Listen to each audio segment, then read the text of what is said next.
हमारे 11th के lecture में आप लोगों का स्वागत है। याद होगा कल हम लोग एडिशन ऑफ वेक्टर देख रहे थे।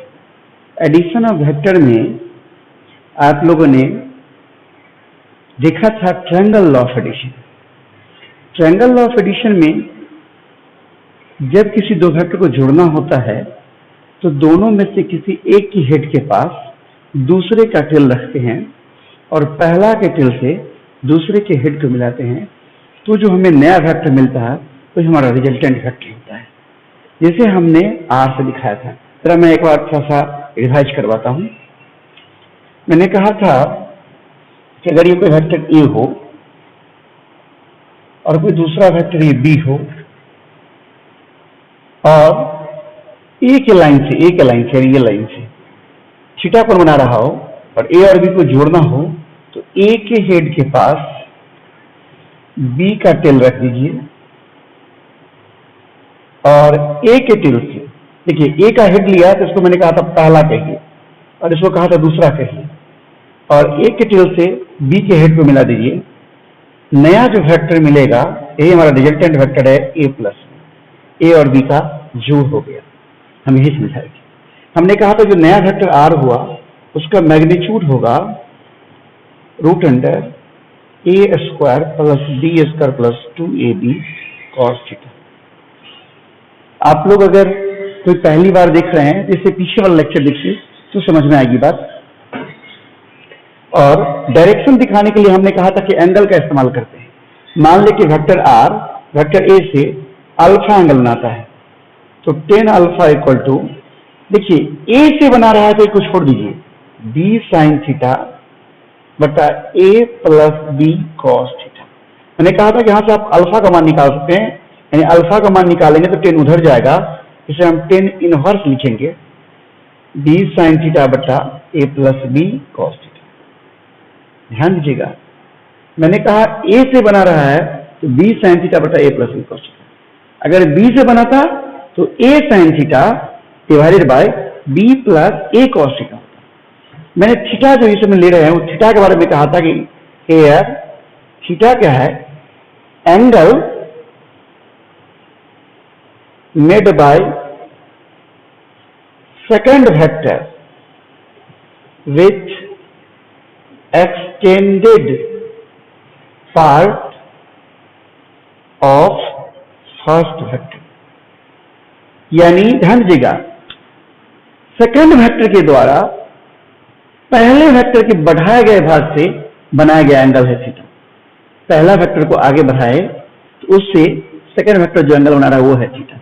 मैंने समझाया था थीटा के बारे में, आप अच्छी तरह से याद करिए। अगर भूल गए तो पिछले वाला लेक्चर एक बार देख लीजिए। ओके, तो इस प्रकार से हमने ए और बी का रिजल्टेंट यानी जोड़ देखा था। आज हम कुछ सवाल देखते हैं, इस पर कुछ उदाहरण दिखाता हूं मैं आपको बना करके। जैसे मान लीजिए कि एक क्वेश्चन है हमारा, ये वेक्टर हमारा ए है मान लीजिए 4 न्यूटन का, तो कोई दूसरा वेक्टर है हमारा बी 2 न्यूटन का, और ए के बढ़ाए गए भाग से बी की तरफ बनाया कोण जो है थीटा, ये मान लीजिए 60 डिग्री। अब क्वेश्चन में कह रहा है कि find vector A plus vector B, या कह सकता है find the resultant of vector A and B, A और बी का परिणाम जोड़ क्या होगा। देखिए कैसे बनाएंगे हम इसको। सबसे पहले फिगर बनाएंगे। ए को हम यहां ले आए उठा करके, यहां पर लाने में ध्यान रखिए कि इसका मैग्नीट्यूड यानी लेंथ नहीं बदले, और जिस दिशा में ये है उसी दिशा में इसको रखें। इसको भी उठा के यहां ले आएंगे, मैग्नीट्यूड नहीं बदलेंगे, लेकिन जिस दिशा में ये है उसी दिशा में इसको रखिए, दिशा भी नहीं बदले, तीर उधर ही है और ये एंगल 60 डिग्री था। अब हम ए के टेल से, यानी ए हमारा पहला वेक्टर हो गया, क्योंकि ए का 4 न्यूटन वाला का हेड के पास इस 2 न्यूटन वाला का टेल लिया है। गौर से देखिए, इसका टेल लिया है, ये पहला ये दूसरा, पहला के टेल से दूसरा के हेड को हम मिला देते हैं, ये हमारा रिजल्टेंट हो गया। यही ए और बी का जोड़। अब हम r का मैग्नीट्यूड जानना चाहते हैं, root under A square plus B square plus 2ab cos theta. A square यानी 4 का स्क्वायर, बी स्क्वायर यानी 2 का स्क्वायर प्लस 2 इंटू ए का 4 बी का 2 cos, और ए के बढ़ाए गए भाग से, पहला के बढ़ाए गए भाग से दूसरा के द्वारा बनाया कौन क्या है 60 डिग्री। क्या होगा 16 plus 4 plus 2 into 8 into cos 60 degree का मान 1/2 यानी 28 यानी 2√7। अब न्यूटन में है तो आंसर न्यूटन में ही होगा। ये हमारा ए और बी का मैग्नीट्यूड आया। देखिए कैसा जोड़ है, 4 और 2 को जोड़ रहे थे, सिंपल जोड़ होता तो आप कहते 6 होगा, लेकिन क्या ये 6 है? ये देखिए 2√7 है, ये अलजेब्रिक जोड़ नहीं है, यह ज्योमेट्रिकल एडिशन। डायरेक्शन निकालते हैं, आर ए से अल्फा को बनाया, हाँ लिखना पड़ेगा एक लाइन से, let vector R makes an angle alpha with A. Vector A से बना रहा है तो टेन अल्फा का मान जो होगा ए छोड़ देंगे, यानी बी साइन थीटा तथा A plus B cos theta. इसीलिए tan alpha equal to B का मान क्या है हमारा 2 साइन थीटा, मान कितना है 60 डिग्री। पहला के बढ़ाए गए भाग से दूसरा के द्वारा बनाया गया कोण क्या है 60 डिग्री बटा ए हमारा कितना 4 प्लस बी हमारा कितना है 2 cos 60 degree. 2 into √3/2 4 plus 2 into 1/2 यानी क्या हो जाएगा √3/5। इसलिए अल्फा इक्वल टू क्या होगा 10 इनवर्स √3/5। अगर आपका मान अगर पता हो कि कितना डिग्री होगा तो डिग्री में लिख सकते हैं, नहीं पता होता है ऐसे इनवर्स में छोड़ देंगे। देख रहे हैं आप, नोट कर लीजिए। और एक सवाल देता हूं, उसे नोट करके बनाने की कोशिश करिए। यह है, ध्यान दीजिएगा, ये कोई वेक्टर है F बराबर 6 न्यूटन, एक दूसरा वेक्टर है, ये कोई पॉइंट पार्ट के लिए उसको नीचे खींच रहा है 6 न्यूटन से, और एक इधर खींच रहा है F इक्वल टू 4 न्यूटन। और ध्यान दीजिए ये एंगल 30 डिग्री है। और क्या कर बताइए, ये F1 नाम दे देता हूं और ये F2 नाम दे देता हूं। क्या बताइए नेट फोर्सेस पार्ट की P पर जो पार्टिकल उसका कितना लग रहा है? समझेंगे 2 forces F1 and F2 are acting on a particle shown in figure. Find net force on P। देखिए पार्टिकल P है, इस P पर बताइए कुल बल कितना लगेगा। एक बल इधर लग रहा है F1 6 न्यूटन का, और इधर लग रहा है F2 4 न्यूटन का, नेट फोर्स कितना लगेगा? वेक्टर के जोड़ का फायदा देख रहे हैं, जोड़ना है तो ना बुझिए कुल बल कितना लगेगा इस पार्टिकल P पर। यही एडिशन जोड़ सीखने का फायदा है। इधर वाला एक बार आप वीडियो को पहले रोक करके मैं हटता हूं, रोक लीजिएगा और नोट कर लीजिएगा, फिर इसको हम बना के दिखाएंगे इधर बोर्ड साफ करके।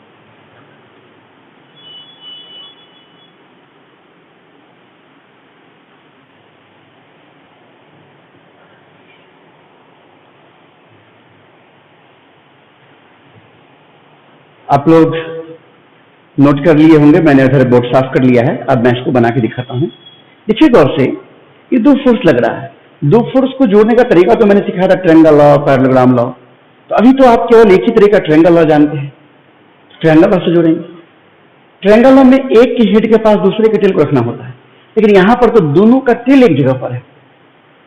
F1 का टेल यहां है और F2 का टेल यहां है, दोनों का टेल है पॉइंट पे।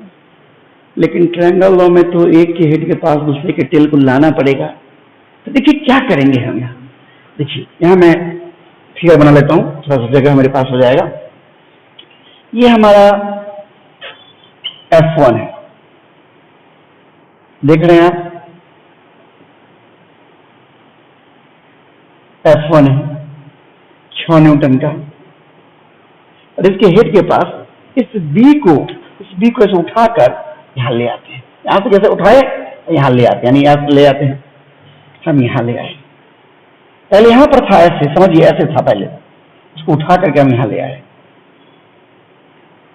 ये हमारा F2 बराबर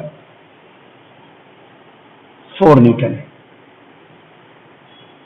देखिए गौर से, तो एक के हेड के पास दूसरे टेल आ गया, यानी F1 हमारा पहला वेक्टर हुआ और F2 हमारा दूसरा वेक्टर हुआ।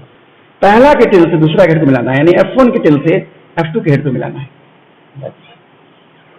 ये हमारा रिजल्टेंट यानी R जो हुआ, जो F1 और F2 का जोड़ है, वो हमारा ये वेक्टर है। देखिए गौर से, ये वेक्टर समझिए, सीखने वाली बात है। अब देखिए ध्यान से, ये जो F2 है, थोड़ा सा मैं जगह इधर कर ले तो खाली, ये जो हमारा F2 है वो तो इस तरह से, इस लाइन से 30 डिग्री कोण बना रहा है। देखिए गौर से, तो बताइए यहां पर पहला कौन है F1 और दूसरा कौन है F2, तो पहला के बढ़ाए गए भाग से F1 को आगे बढ़ाइए, ऐसे आगे बढ़ेगा, फिर F2 को द्वारा बनाया कोण, यानी हमको ये पूरा एंगल चाहिए, यहां से यहां तक एंगल चाहिए। ये 30 और यहां से 90 है, ये पूरा एंगल कितना हो गया, ये 120, यानी थीटा का मान 120 लेना है। ये मत समझिए कि जो दिख रहा है वही थीटा ले लेंगे, root under A square plus B square plus 2ab cos theta में थीटा जो दिख रहा है वो ले लेंगे, ऐसा सोचना गलत है। देखिए गौर से, पहला यहां पर पहला F1 हो गया, क्यों हुआ, क्योंकि F1 के हेड के पास F2 का टेल है, तो पहला को आगे बढ़ाए और उस बढ़ाए गए भाग से दूसरा के द्वारा बनाया कोण जो है हमारा थीटा। तो हमारा रिजल्टेंट R का जो मैग्नीट्यूड होगा क्या होगा, root under F1 square plus F2 square plus 2F1 F2 cos, और बीच के एंगल भाग कितना एंगल है 120 डिग्री, यानी थीटा, यहाँ 120 डिग्री थीटा का मान पकड़ रहे हैं बात। अब F1 का मान क्या है हमारा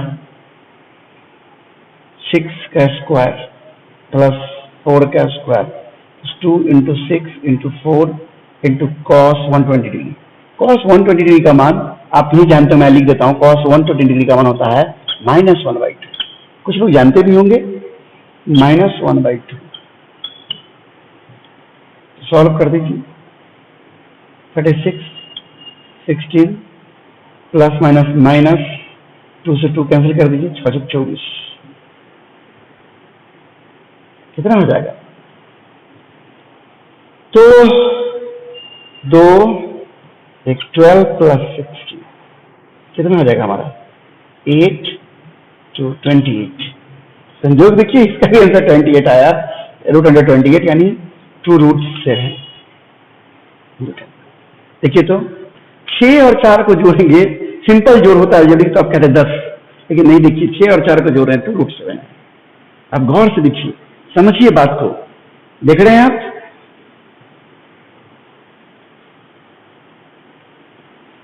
किस तरह से हमने मैग्नीट्यूड निकाला है, फिगर का एडजस्टमेंट ठीक से देखिए। ये हमारा F1 वही है जो यहां था, इसको मैं ऐसे ले आया। ये हमारा F2 जो यहां है, तो दोनों का टेल एक जगह पर है, हम इसको उठा करके इसके हेड के पास लाएंगे। ट्रायंगल लॉ में हेड के पास टेल होगा, इसको उठा के हम यहां ले आए, तो उसी को यहां दिखा रहे हैं, यहां ले आए। ये हमारा F2 इधर से हॉरिजॉन्टल लाइन बोलते हैं, जमीन के समानांतर जो होता है, जमीन के पैरेलल, उसे हम हॉरिजॉन्टल लाइन कहते हैं। हॉरिजॉन्टल लाइन से F2 30 डिग्री बना रहा है, लेकिन यहाँ पर 30 डिग्री बना रहा है, तो ये लाइन से 30 डिग्री बना रहा है, लेकिन आपको तो चाहिए पहला के बढ़ाए गए भाग से, यानी पूरा यहां से यहां तक एंगल चाहिए। तो ये 30 है और यहां से 90 है, यानी 90 प्लस 30 120। अब डायरेक्शन निकालना है। मान लीजिए कि R F1 से अल्फा कोण बना रहा है, लिख देते हैं, let vector R makes an angle alpha with F1, इसलिए 10 अल्फा इक्वल टू क्या होगा, 20 sin थीटा।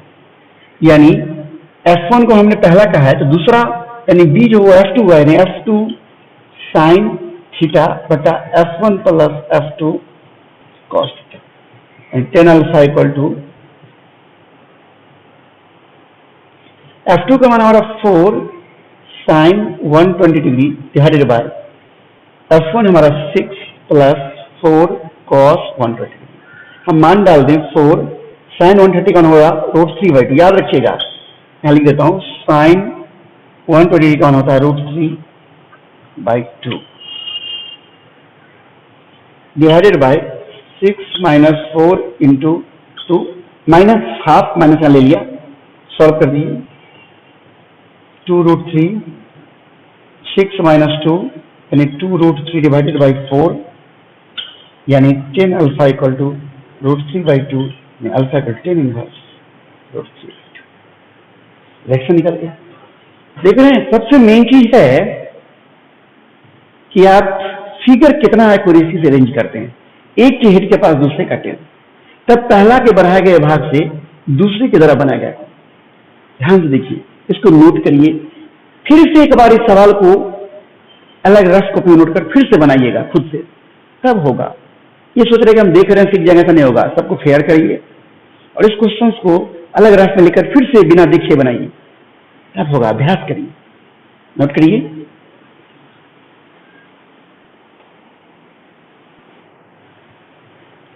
एक क्वेश्चन, अभी मैं एक क्वेश्चन दे रहा हूं, आप नोट करके वीडियो को रोक लीजिएगा और रफ में पहले आप खुद बनाइएगा, उसके बाद फिर वीडियो प्ले करके देखिएगा हमने कैसे बनाया है, मिलाकर देखिएगा, खुद का टेस्ट लीजिए।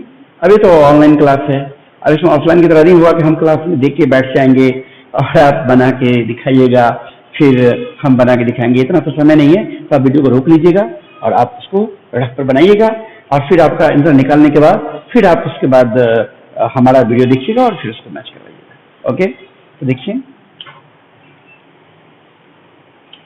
ये एक वेक्टर है हमारा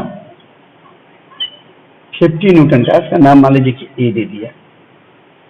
एक हमारा दूसरा फैक्टर है बी, ये भी 50 न्यूटन का है और ये एंगल हमारा 60 डिग्री है। कहेगा find vector A plus vector B. पहले आप वीडियो को रोक लीजिए और बनाइए, उसके बाद फिर मैं बनाऊंगा।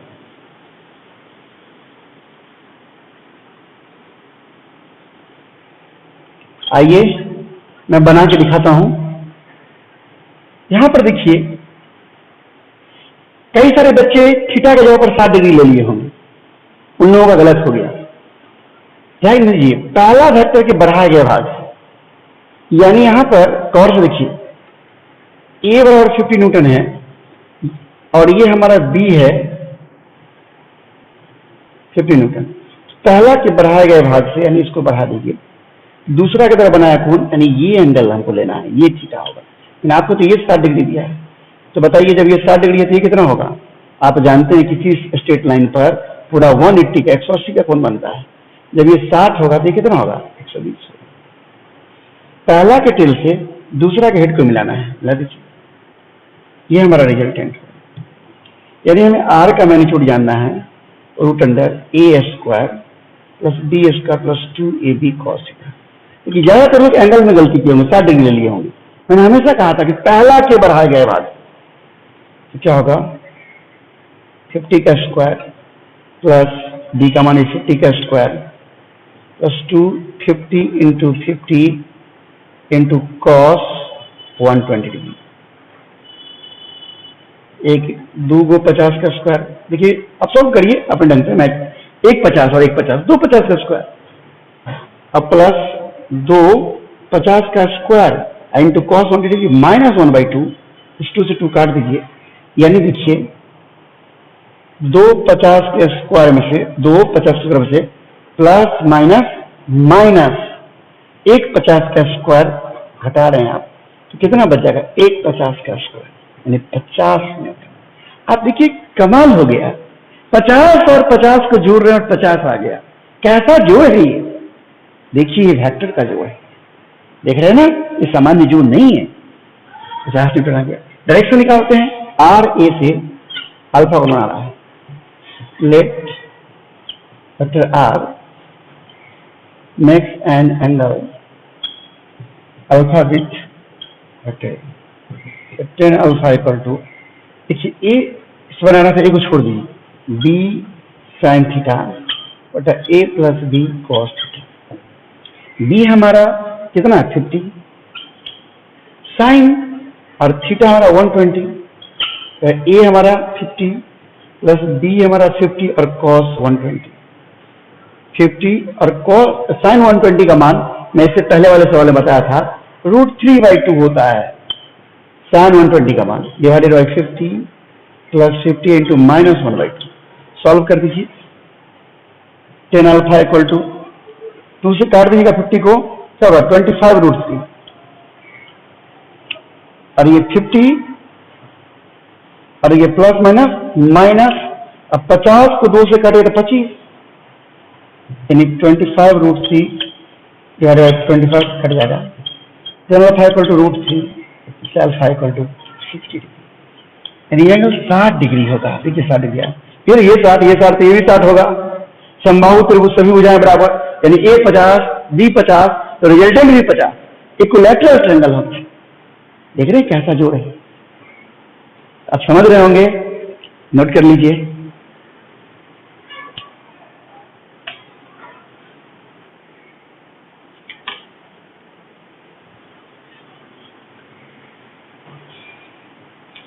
आप लोग नोट कर लिए होंगे, मैंने बीच में बोर्ड भी साफ कर लिया है। तो आज हम वेक्टर का जो दूसरा तरीका है जोड़ने का, जिसको बोलते हैं पैरेललोग्राम लॉ ऑफ एडिशन, समानांतर चतुर्भुज के आधार पर जोड़, उसको देखने जा रहे हैं। आइए देखते हैं।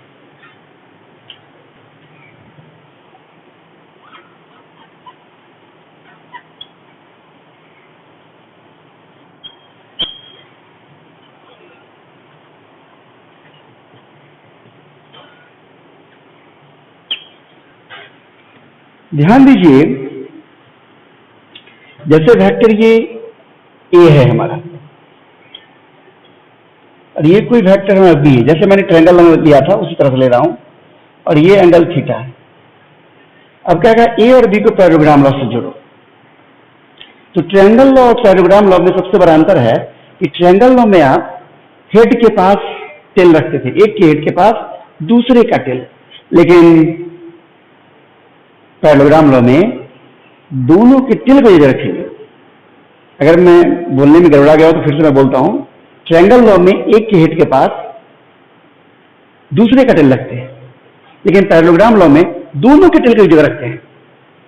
पैरेललोग्राम लॉ में दोनों वेक्टर के टेल को एक जगह पर रखते हैं और एक समानांतर चतुर्भुज बनाते हैं, पैरेललोग्राम बनाते हैं। ध्यान दीजिए, देखिए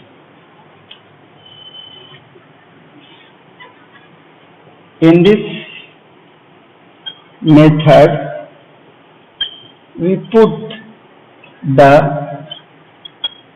tail of both vectors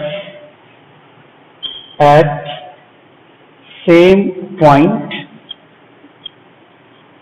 and complete the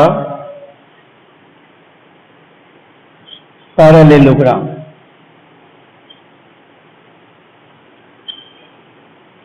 ध्यान दीजिएगा, दोनों वेक्टर के टेल को जगह रखना है। मैं यहां रख के दिखाता हूं, ये हमारा ए है और इसके टेल के पास बी का टेल रखिए। तो देखिए, इस ए को उठाकर ऐसे ले आया, इस बी को उठाकर यहां ले आइए,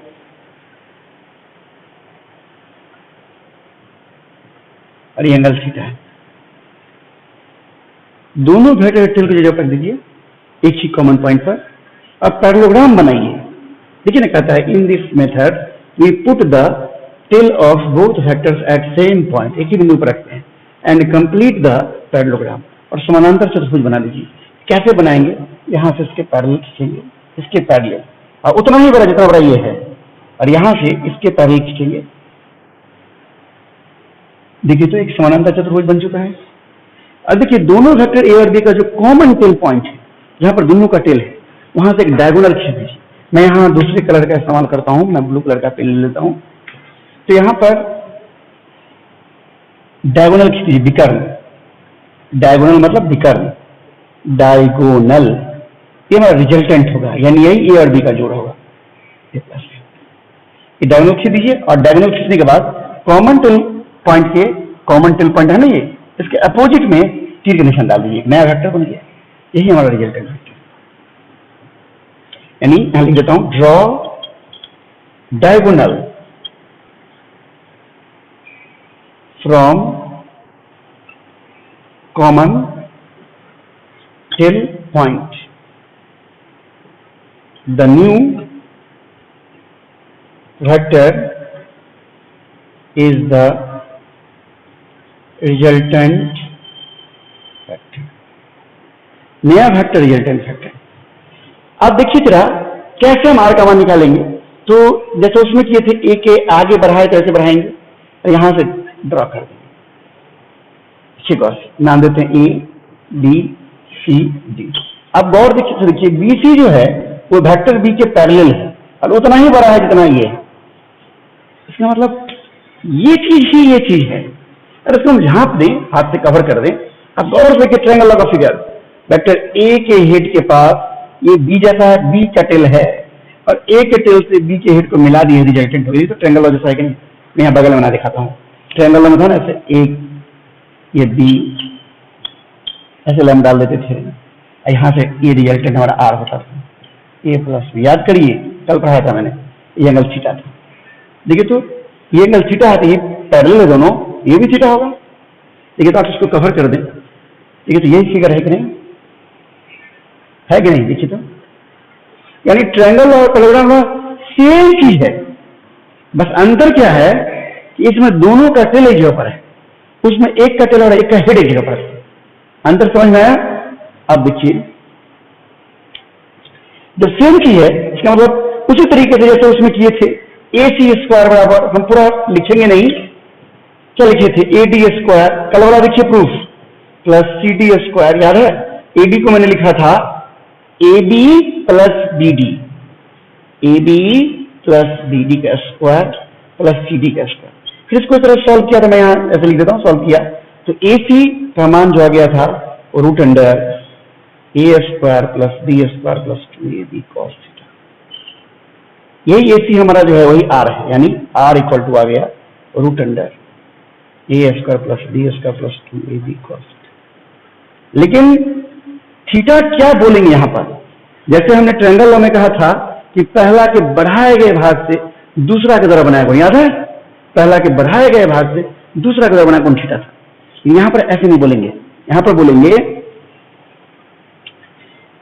दोनों वेक्टर ए और बी के बीच का स्मॉलर एंगल, इस दोनों के बीच में एक एंगल तो ये भी हुआ और एक एंगल ये भी हुआ, लेकिन हमको ये नहीं लेना है, बड़ा वाला छोटा वाला एंगल लेना है।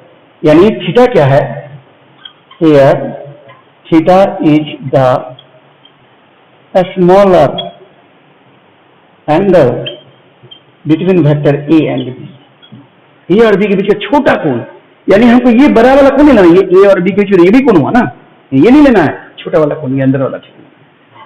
मान लीजिए कि आर ए से अल्फा बनाता है, ये तो मैग्नीट्यूड निकाला, अब हम डायरेक्शन निकालते हैं। तो अल्फा बना रहा है ए से, तो क्या होगा, let vector R make an angle alpha with ए।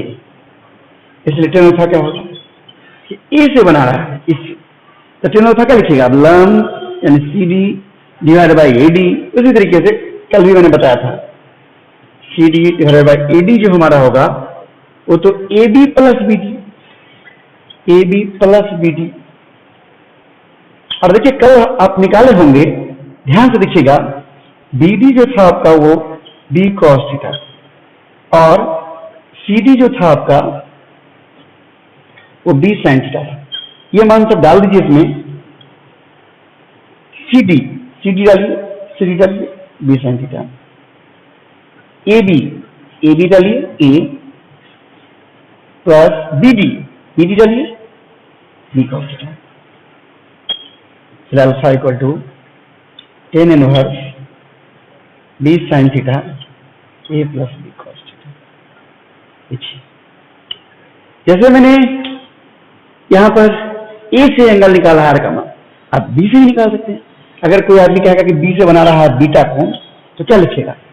मेरे पास जगह नहीं है तो यहाँ लिख दूं, यहाँ लिख देता हूँ सिर्फ डायरेक्ट टेन बीटा क्या हो जाएगा, क्योंकि बीटा किससे बना रहा है? बी से, तो बी को छोड़ दीजिए, ए sine theta B plus A cos theta. तो किसी से भी एंगल निकाल सकते हैं हम।